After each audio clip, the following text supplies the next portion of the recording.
Pagkadungog sa Espanya, sa hari sa Espanya, milagruso ning imahe ni Senyor Santo Niño. Gusto sa hari, hakog ba ng hari sa Espanya, ipaulit to sa Madrid ba?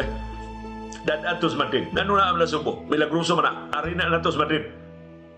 So, doon ay order, royal decree na ang imahe ni Senyor Santo Niño kuhaon din ni Subo kay nasina ang hari at magbase na sa Madrid, sa Espanya.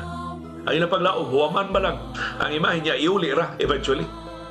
Pero wa kinahanglan nga ang ilang pangaliya nga naman kay inigtuman na kuno sa mga sundao nga mga katsila din ni Subo, ikarga na nila ang icon sa sunod nga biyahe sa barko padung sa Espanya. Ibutang nila crate ang imahe niya dito na sa barko. Sus, inidayon ko ng larga sa barko, makita nila wa man diri ang imahe ha sa man. Oh, pagbalik na Basilika dito, nibalik ang imahe sa Basilika. So, padayon ng larga ng biyahe sa barko.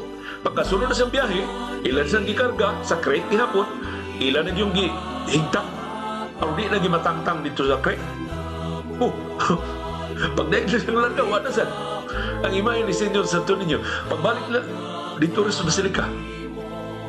Muna ito, gipaibaw nilang hari na,